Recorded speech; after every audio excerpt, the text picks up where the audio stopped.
Wonderful to see you all today, and so wonderful, lucky to have Phil Goldberg with us. Phil and I have known each other for over 20 years, and we've had lots of conversations in the wisdom territory in different, all the great traditions around the planet.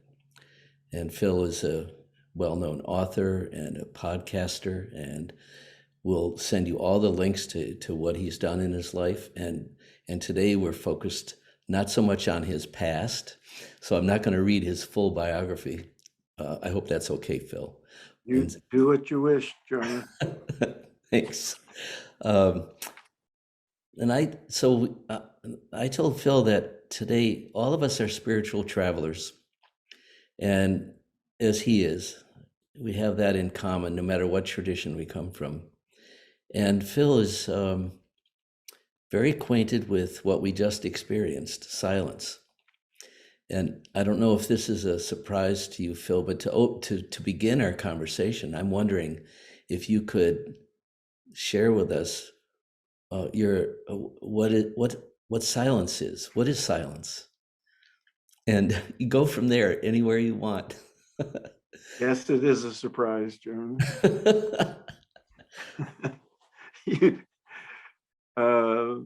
The only instructions I got from Jonas was he wanted to talk about my spiritual origins.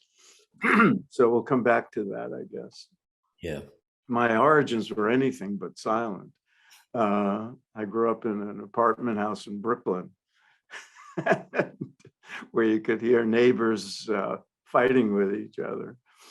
And when I first experienced silence, I suppose there were moments. I remember being a child and being up in the night when finally things were quiet and feeling a great sense of relief and comfort.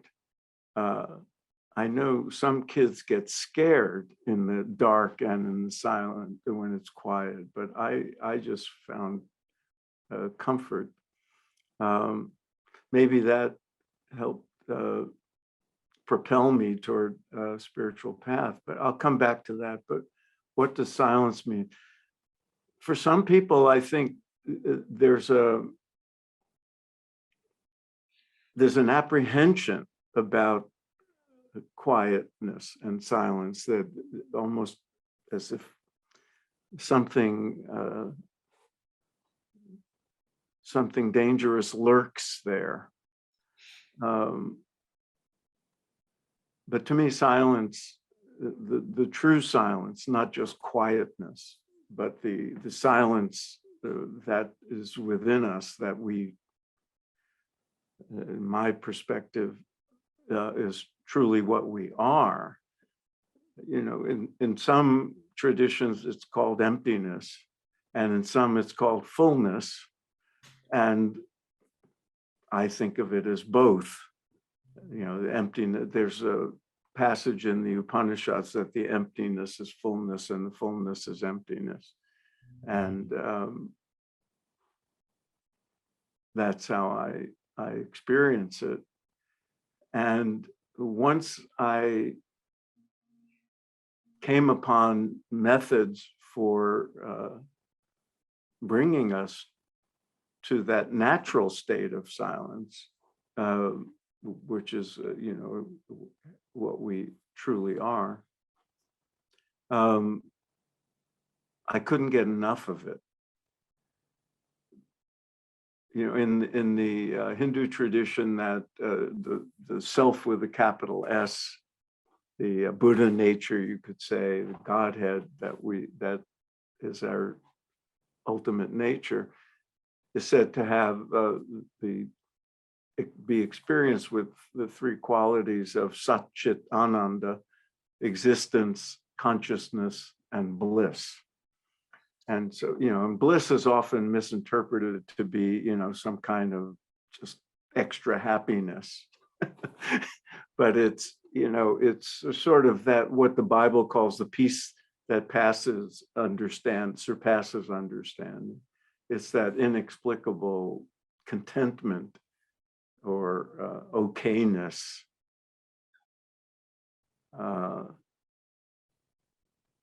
That all is well. But it's an ineffable kind of contentment and happiness. It can't be explained. And what I learned and then experienced is that that could be a natural state of existence, even in the midst of being in the world. And so when we have a taste, and I've had that taste, and I thought by now it would be a permanent condition, but it seems to take longer than expected. That can coexist. In fact, I'm going to do this.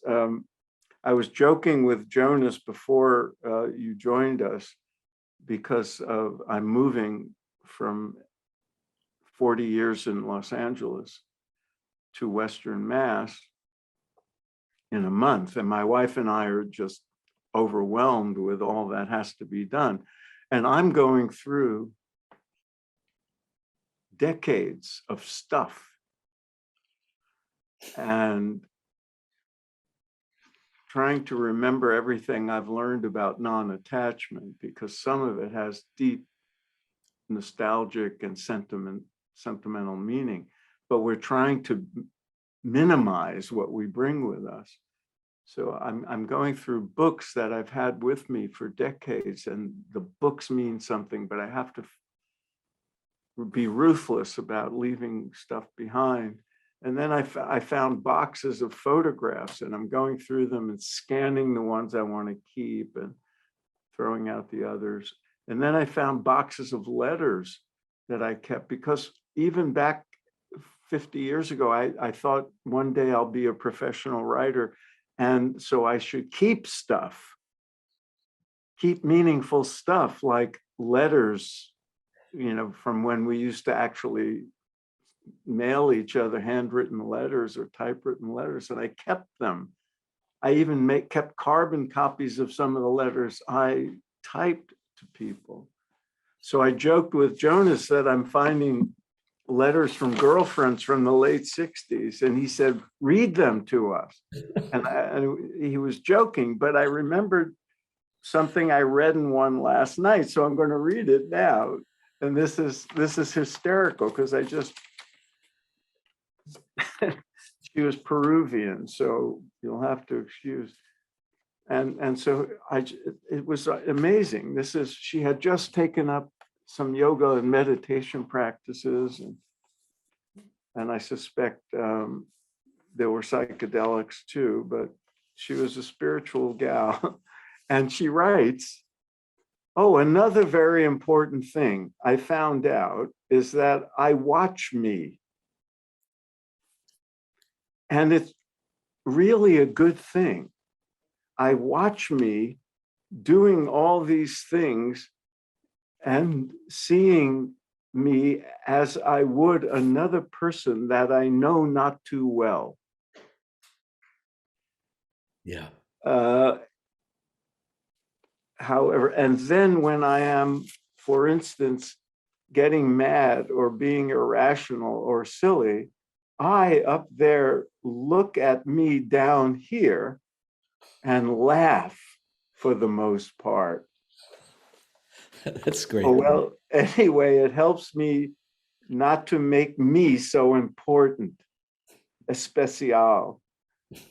And I thought, that's incredible that, all those years ago, this young woman in her early 20s had that experience and wrote about it. And it's what in the Hindu tradition is usually translated as witnessing consciousness, and that witness is a silent one, the silent witness within us, and the experience of that carries over at times into what we're doing, and there's this sense that we are witnessing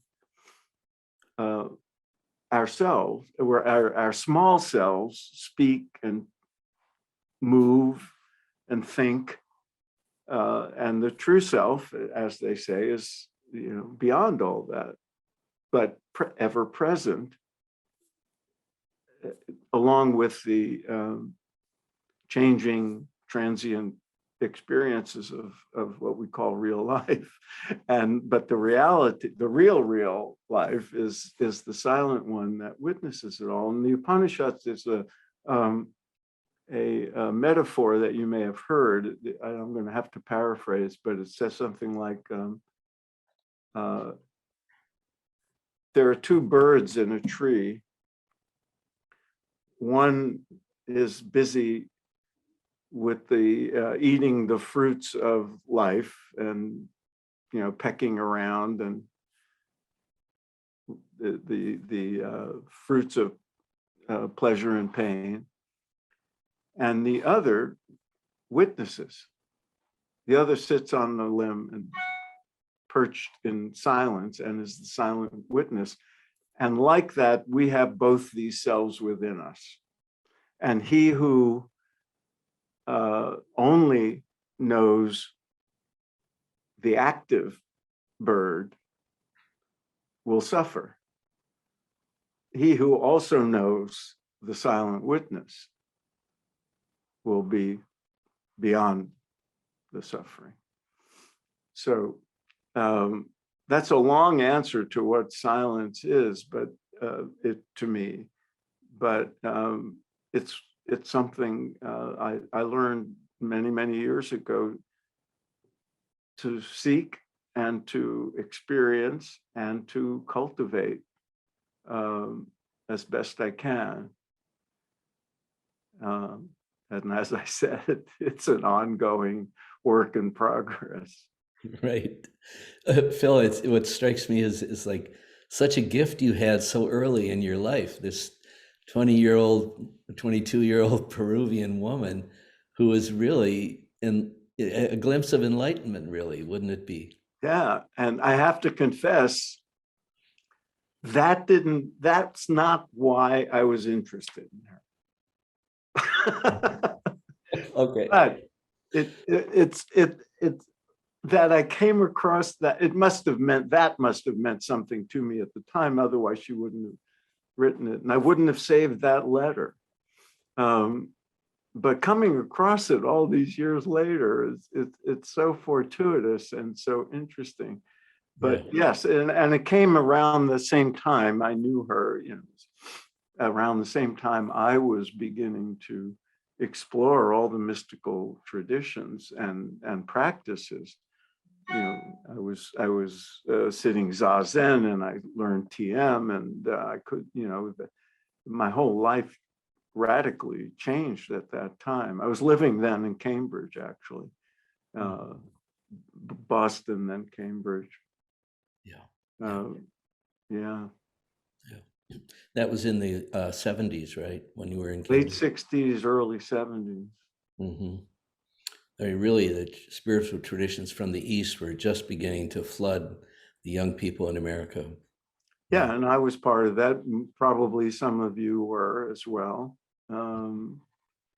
Sort of that around the same time the Beatles famously went to India, which I consider a watershed moment in the history of East meeting West. Mm-hmm. I opened my book on the subject. One of the books behind me is called American Veda, and I chronicled the whole history of the teachings from India coming to America, mm-hmm. and the impact. And I began with the Beatles going to India in 1968, and I called it the most, I forget the words I used already, the most significant spiritual retreat since Jesus spent 40 days in the wilderness. And I thought, I'm going to get in trouble for that, but I'm sticking with it, and I'm going to get angry. No one has ever even, said, oh, that's, that's exaggerated. No one has ever questioned it. It was, so I thought, either no one's reading the book, or they agree with me. It was a very big deal. and it opened the floodgates to us. But it, a lot preceded it. The Beats and Zen and Alan Watts and people like that, which is what came my way back in the day. Yeah, and for me as a Christian, it was Thomas Merton, and Merton. yeah, and his friendship with Dalai Lama and so on. Yeah. And it was around that time, if we're going to just wing it here, I grew up, as I said, I grew up in the mean streets of Brooklyn, and Yeah. my parents had, what happened? Oh, what Brooklyn. happened yesterday? Yes. Oh, Yeah. God. Yeah. Yeah, it was. As someone who rode the subways in Brooklyn as a little kid, that's a frightening thing to Yeah. even contemplate. Yeah. Yeah. But I grew up in not just a non-religious household, but an anti-religious household. They were secular Jews who thought, they were of the, opium of the people school of theology. and that's how I was raised, and that's what I was. I adopted the family religion, so to speak, and was an political activist in college and all that. But then I got caught up in what is this all about, and what is true and what is not true, and how do you live a life, and how do you get. And then when I was exposed somehow in the zeitgeist of the sort of counterculture years to books about Indian philosophy and Buddhism and what we call Hinduism, it just resonated somehow with me and seemed very true and real and rational. And I liked the empirical nature of it, that no one was asking me to believe in stuff that I found hard to believe. They just said, here's how we see the world, and you can experience this and take it on yourself or not. And that I liked the spirit of that, and so I did, and I experimented with different things, and the experience reinforced what I'd been learning and reading and contemplating. So I dove into it whole hog, and and dropped out of graduate school to do so, and and everything took off from there. But it was around those same years that that led somehow to the realization that there was also a Western mysticism that I'd had no idea about. And that started with someone giving me Thomas Merton's Seven-Story Mountain. And I'd never heard of Merton. I'd never heard of Christian mystics. I'd never heard even of Jewish mystics. I don't think the rabbis in my neighborhood ever, talked about the Jewish mystics. It was just not a thing. And that discovery opened up the whole rest of the universe of spiritual teachings. Wow. Yeah. And I've always been drawn to what we might call the yogic or Indic traditions as my main interest and my main path. And I got fascinated with India as a culture as well. But Can I ask you a question? Yeah. That somewhere in there is a transition from a teacher of transcendental meditation to Hinduism. What is the turning point there? I don't know. I use Hinduism because it's a familiar term for people, but it's a very difficult term to navigate because it was an invented term, by the British because they needed something to categorize what is an incredibly diverse set of teachings just in the Indian subcontinent. I mean, no, people don't realize how diverse it is. And so the word Hindu derives from the term given to the people who lived by the Indus River, by the Persians many centuries ago.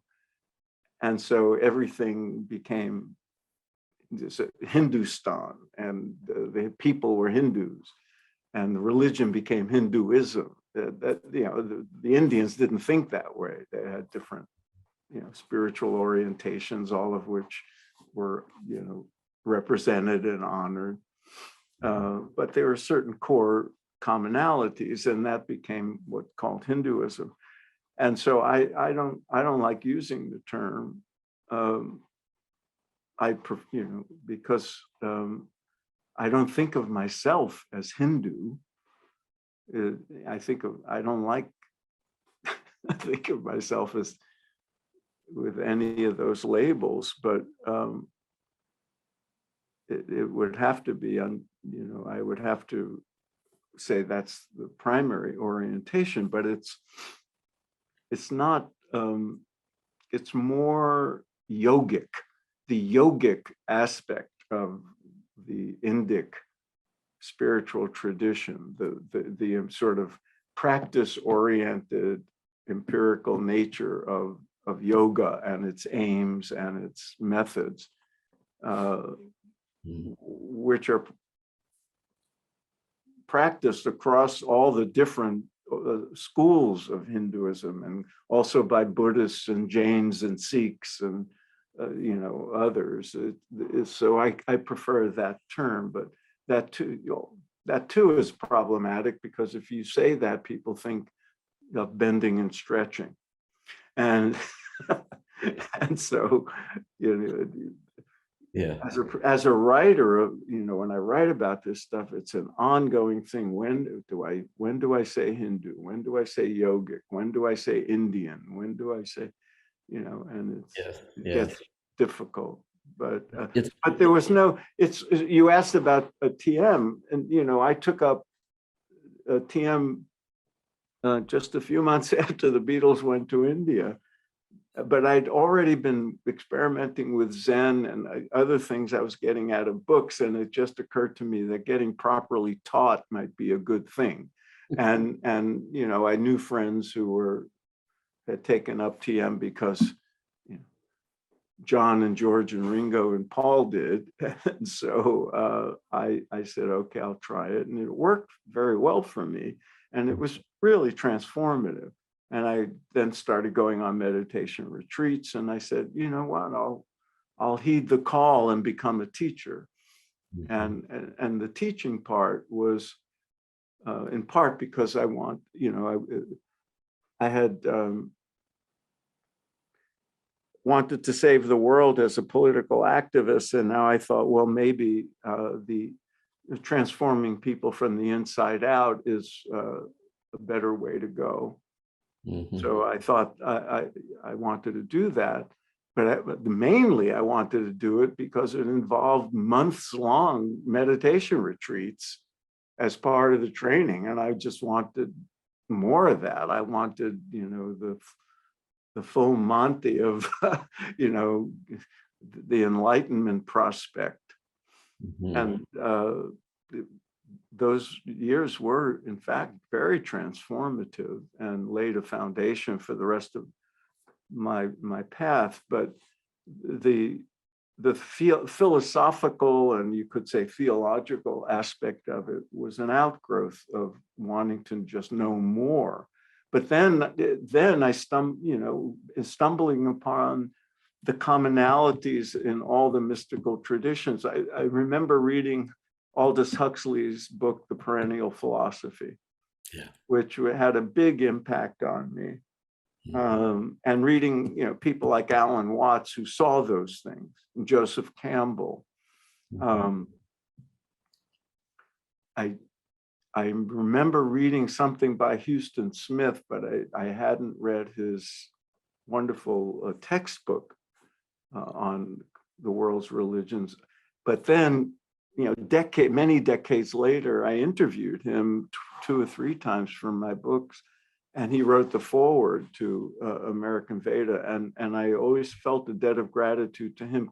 Those guys were, popularizing the perennial philosophy and pointing out the common threads in all the mystical, what we call mystical traditions. I remember reading Evelyn Underwood's book on mysticism, had a big impact on me, and Rudolf Otto's The Idea of the Holy.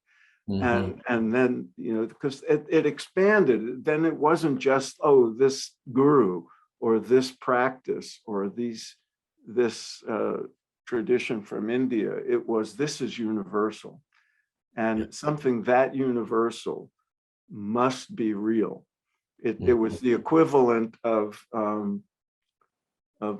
somebody having coming up with a hypothesis, and then scientists all around the world verifying it through experimentation.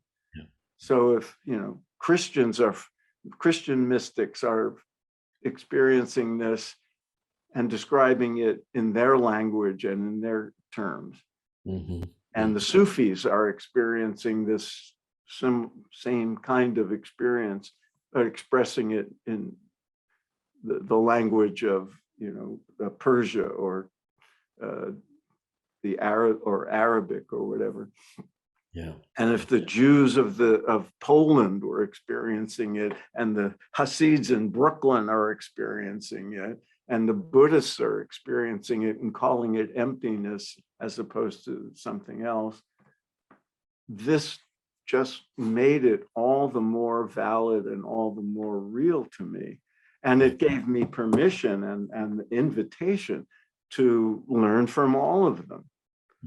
And that's an ongoing thing with me. It's one of the reasons I do my podcast, is so I get to talk to people who know stuff who, from a diversity of traditions and experiences. Soon we'll have Jonas back on the podcast when his new book comes out. Hey, Phil, I want just catching up on that. Spirit Matters Talk is the podcast. Right. And Thank you, Jonas. Yeah, and you've interviewed hundreds of people now, right? It's close to 300 shows now. Yep. Some with some return guests, but so well over 200 individuals. Yep. Some of whom you've never heard of, but are very worth listening to. Yeah. I wonder, maybe this is so much fun to hear your story, because we're about the same age, and I can identify with all these changes over the decades, and excuse me, and also with the depth of that desire to know what's true, what is true, and also just shedding the labels.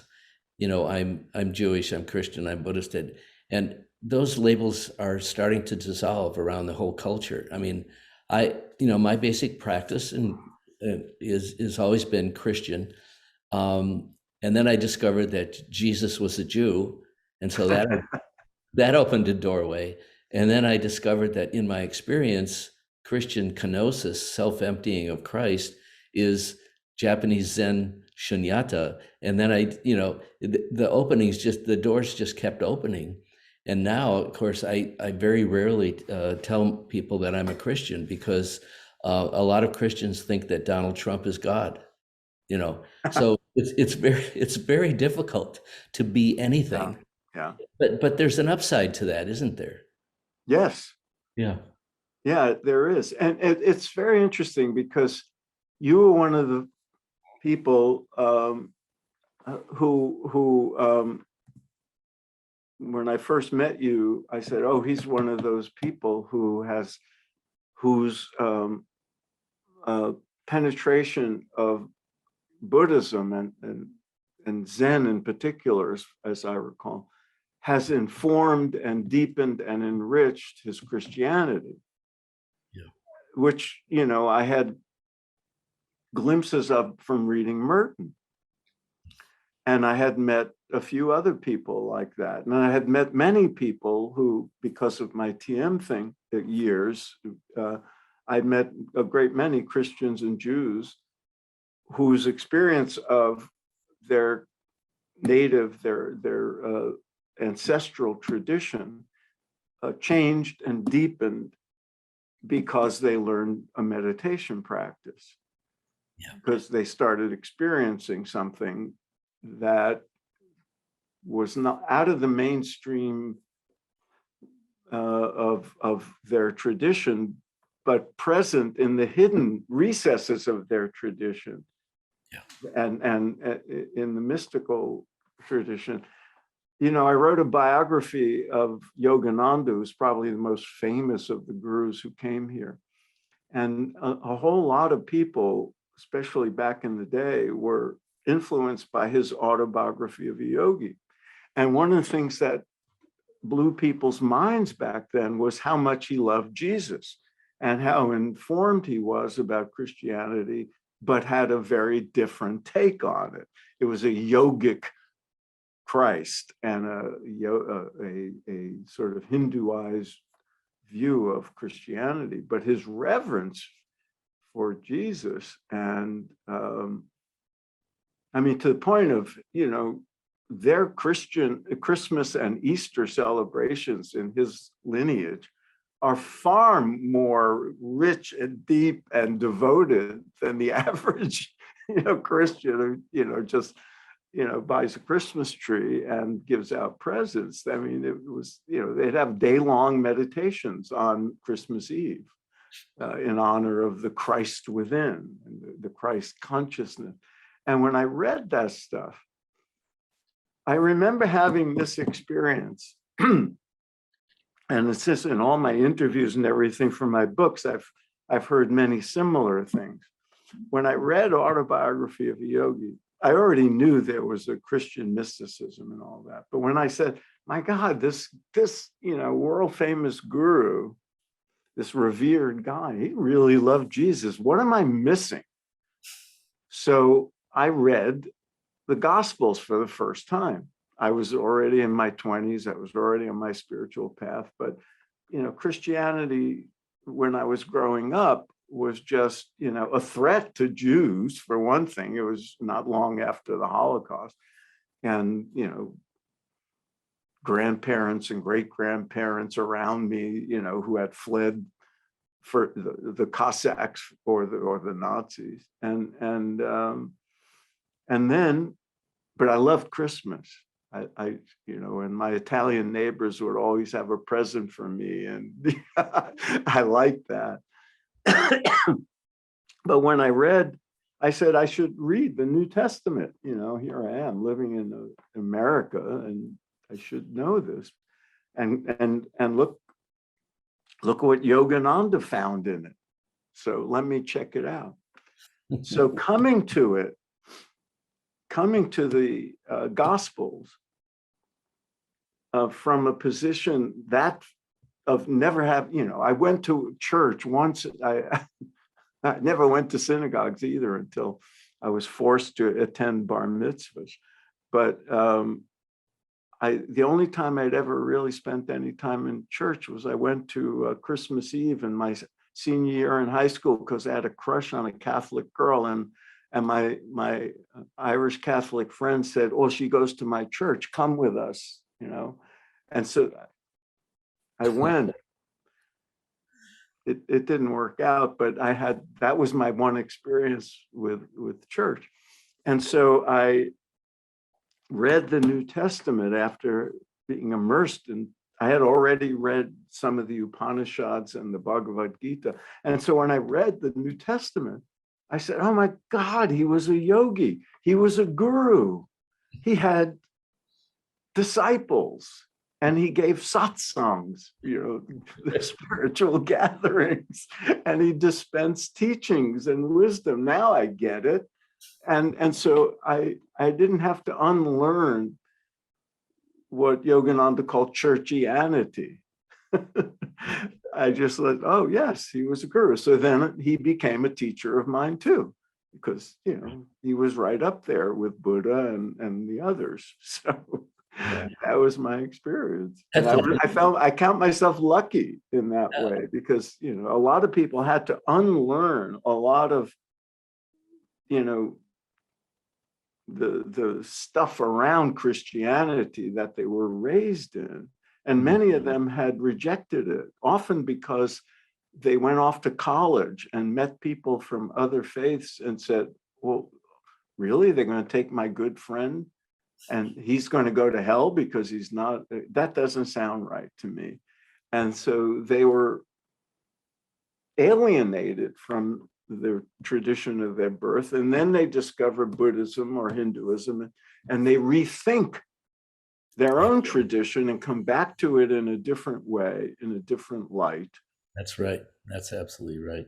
Yeah, I just want to add one thing just personally, and then Phil, this is so exciting for me. I could do this all day, but I want to open it up so other folks can have a a Yeah. question or a response. But I just want to mention one thing for me, that I grew up Lutheran in Wisconsin and went to Dartmouth College in 1967, and by accident walked into a karate class, Taekwondo karate, where the teacher, Donnie Miller, was teaching Chan meditation. And he would have us go out in Hanover, walking barefoot in the snow in Hanover in the winter, and tell us to warm our feet with chi. So then, but I was wondering, okay, did Jesus work with chi?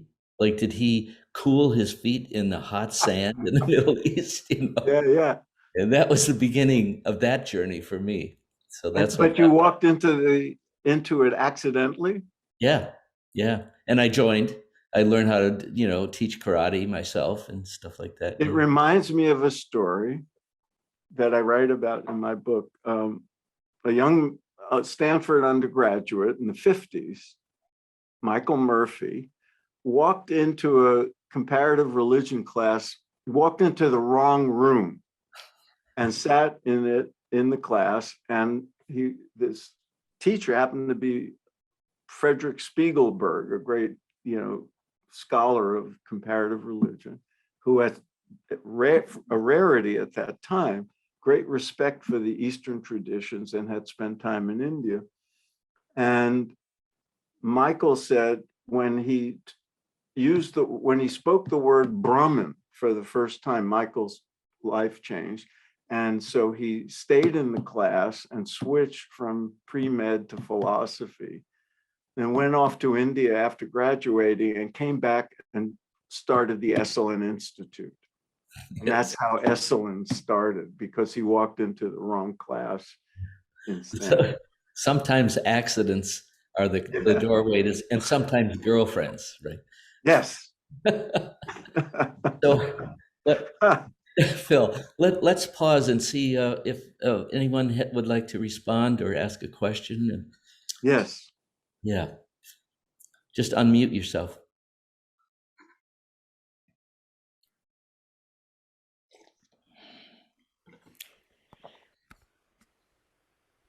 Yes, Hyatt. I want to thank you so much for joining us. And I myself have one of those walked into the wrong room stories, but I'm not going to tell it in the interest of time. I was so moved by your introduction when you said you were moving and you were discarding items. And I think a lot of us have done that or are at that age where we're thinking about that. And I'm flooded with so many emotions when I touch, read, and handle these items. And I wondered if you have any kind of spiritual approach yourself when you're saying goodbye to those items that you've decided to discard.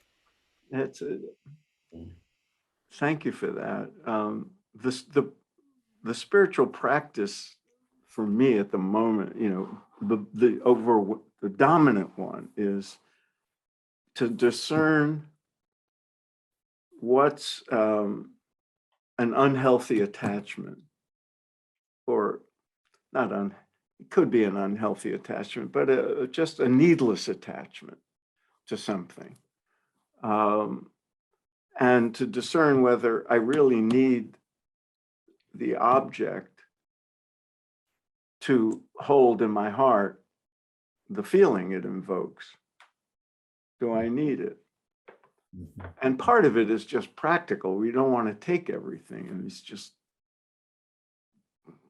too much to store and too expensive to ship. But one solution is with photographs to scan them and digitize them.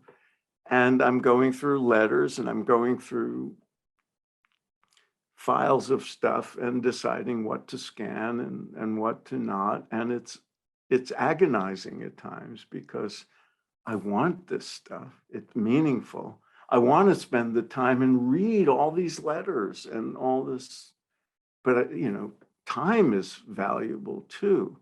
So what do I do? And it's one item at a time. And I'm trying to be ruthless and say, oh, this was meaningful. This person was meaningful. This picture is meaningful. And take a moment, take it in, and then let it go. And that could mean just, cutting it up, tearing it up, throwing it out. And in some cases, it means, you know what, I'm just going to scan this. And I'm trying to, be as disciplined as I can about it. But, what I keep coming back to is this a fondness? Is this, the whole notion of attachment and non-attachment is very tricky. And I found over the years, people mistake non-attachment for indifference. And they adopt an attitude of non-caring in the name of cultivating non-attachment. And it's often a cop-out for being uncaring or lacking compassion. It's, it doesn't mean not caring. It means cultivating that silent bird part of you while being involved in that. And you can care deeply and still be non-attached. I once asked a guru, what does non-attachment really mean? And it was a female guru, she said, it's when you're afraid of losing it. It was like a colloquial way of saying, that it's not just a simple thing of not caring. No, you can care very deeply. But if you're afraid of losing it, you might be attached. And I found that, it's sort of, I'm going through this stuff. Can I hold this fondness in my memory? Can I care about that person I once knew? Can I cherish the experience without having the object, without having the picture? And maybe just the act of discarding it can cement the feeling in my heart, and then I can let it go and come back to it as needed, maybe, or never. But I'm just trying to not, we start to dwell in the past, and that is certainly not in the spirit of being in the eternal now.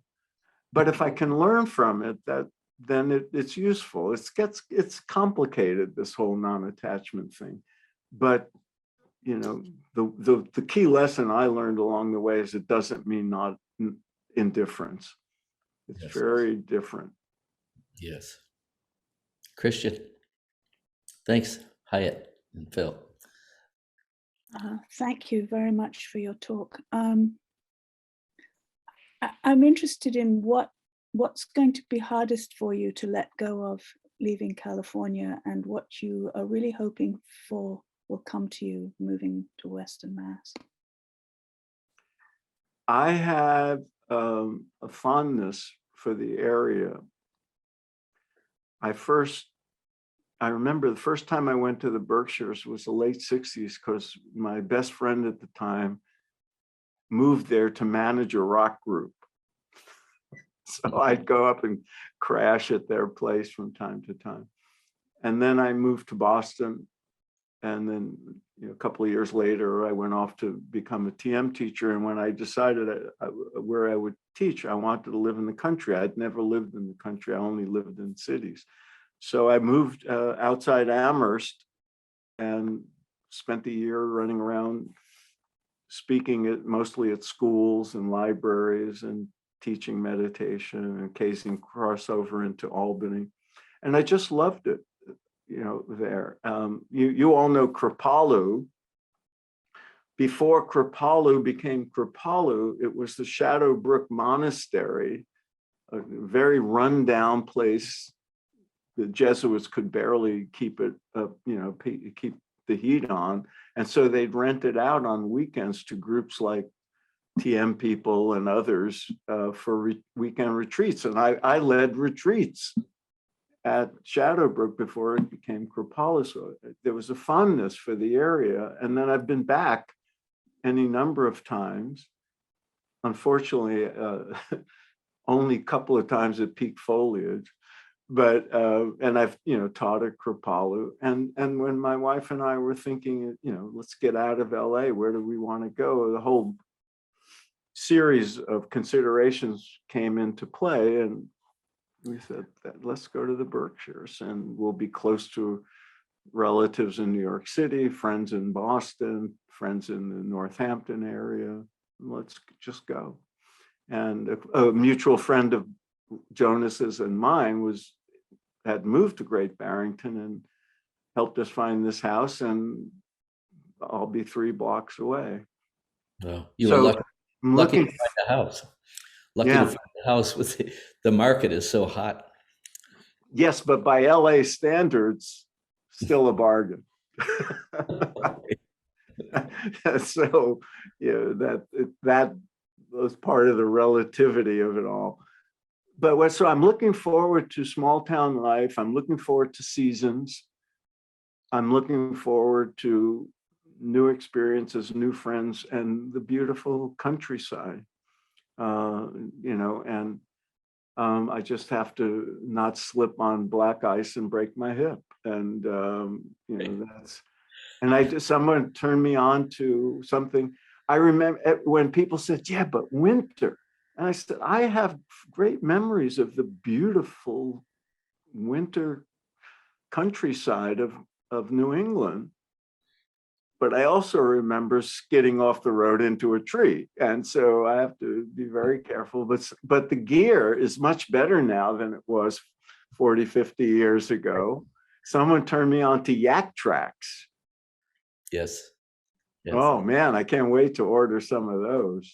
Those plus we just discovered a great hip doctor in Boston. So we can share that. Oh, what? Hip replacement doctor. Oh, yeah. Well, I've already gotten 2 recommendations. Okay, great. Anybody else have something you want to share?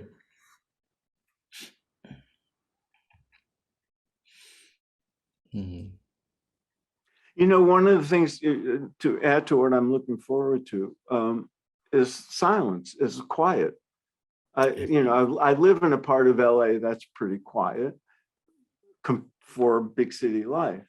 But every once in a while, like on Christmas Day, I'll go outside and I'll say, boy, it's quiet. And I realize how much noise is present from nearby traffic that I'm not conscious of, but is there. And then in its absence, I realize, oh, I've been living with this, stuff.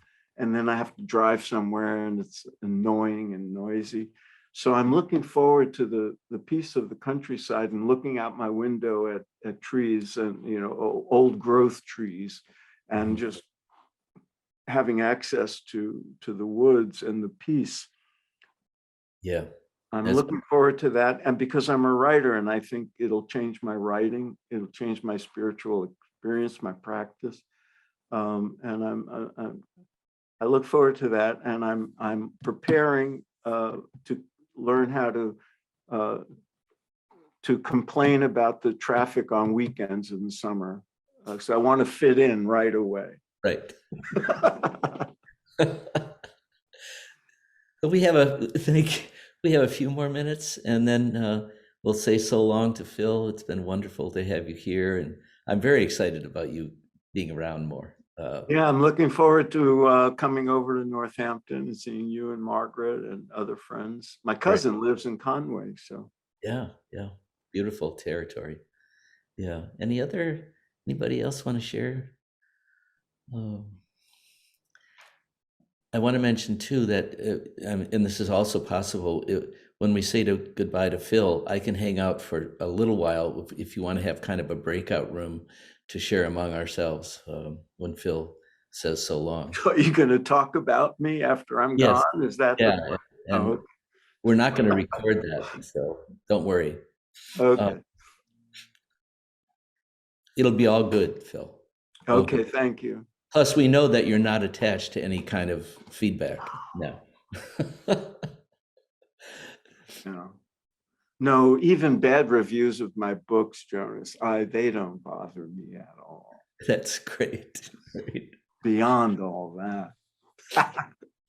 Well, Henry Nouwen, who's my mentor, and I've written 2 biographies of him.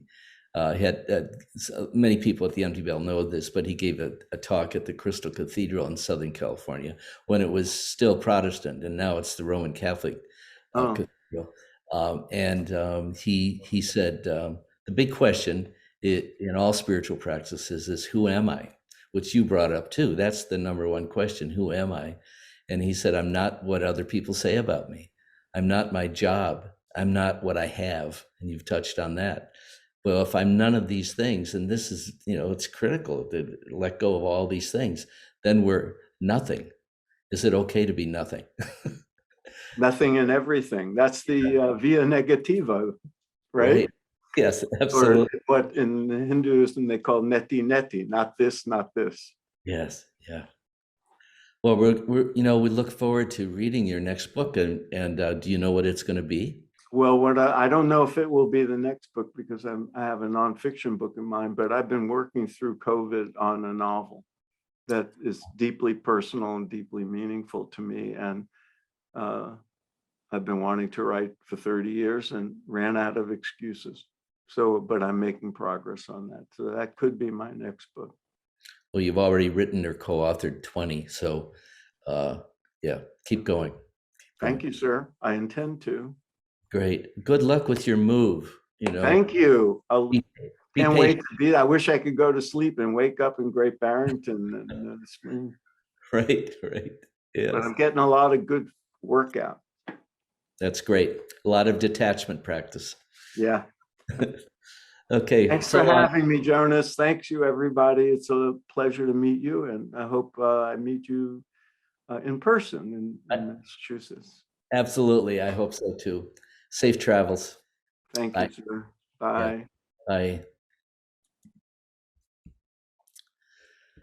So there are a few of us here. Anything you want to share? We've got, 10 minutes, 15 maybe. Let's talk about Phil. Yeah. No, that was sweet. It was interesting to hear his story. So many points that I'm sure for all of us, we all have our spiritual autobiographies. Yep. And so many points of connection along the way. Yeah, and you were there in the Cambridge, Boston area when he was and I was, Actually, no, I was in Michigan. I didn't come out to Boston until 84. 84, I see. Okay. But I had the same kind of, you sort of, the Beatles. That was it. That was great that he brought up the Beatles. That was really huge for me. Mm-hmm. 2 things about the Beatles. One was that they were on the cover of Life magazine with flowers all over them and the Maharishi there. And it was like, since I'd been following the Beatles, I was going like, so what's that all about? There's something about that seems really good to me, Mm-hmm.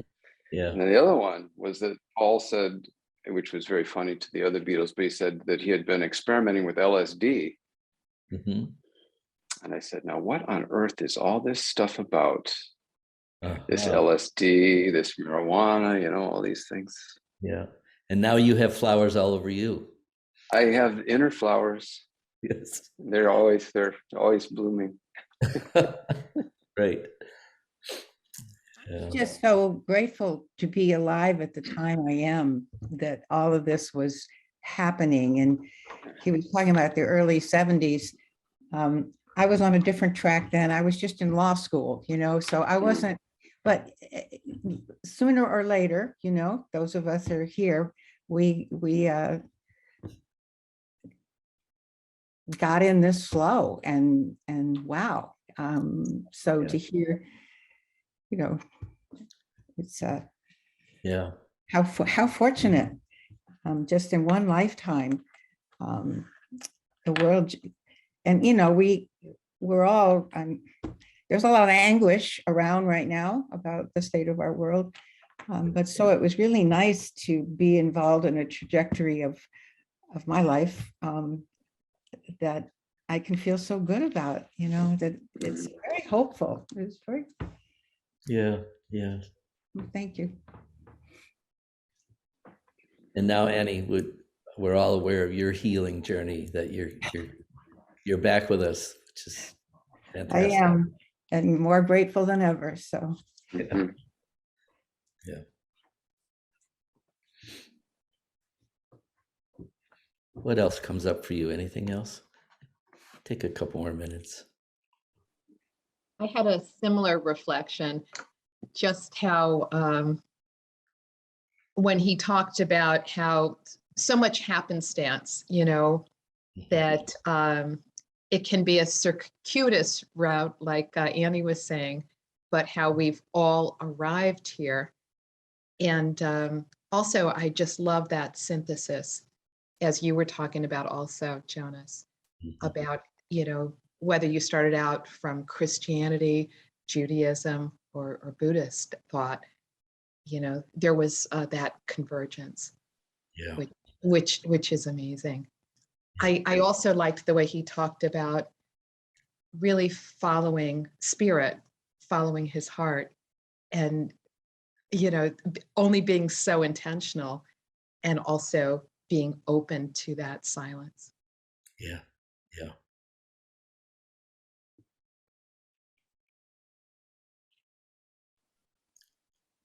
Waking up at night as a child in bed with that, noticing the silence that early. That's beautiful. Lori, go ahead. I was thinking as he was speaking with his books behind him that I'm on the other side of downsizing and getting rid of so many things. And so I totally identified with how agonizing that is. And one of the things I've regretted is giving away so many of my spiritual books, including American Veda, which I loved so much. I think I underlined almost all of it. And then I gave it away. And I was thinking, I wish I had that. And it's not in the library. And, you know, there are a lot of other books that I felt the same way. Like, I wish I had just, you know, I wish I had kept more. And, but at the time it felt like I really needed to pare down because I didn't know where I was going. So. Oh, yeah. Where's attachment when you need it? Right. Yeah. Yeah.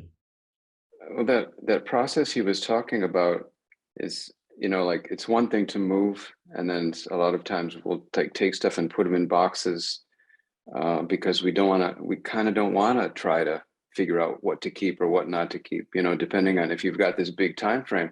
If you look at a box of photos, I mean, for me, I work with photos all day long. Yeah. You know, it's scanned images.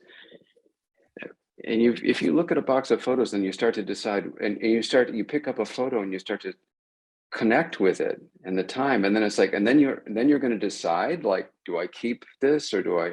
That could take years. You know. Yeah. So there's, as long as we're alive, there's always later. Yeah. Right. Yeah. Hey, listen, I have to go, so I just want to say blessings. That was fun. Yeah. To be with you. Yeah. Thanks. A lot of fun. And we have more fun coming up. I mean, he was talking about the Jewish tradition and rediscovering the mystical dimension of Judaism. And we have Daniel Berlin is going to come, I think, in a couple of weeks. I'm not sure. Who is a mystic. I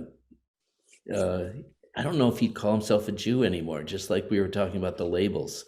The labels are beginning to get difficult to work with. So anyway, God bless you all today. Yeah. Yeah. Love you guys. Love you too. More to come. Bye. Bye.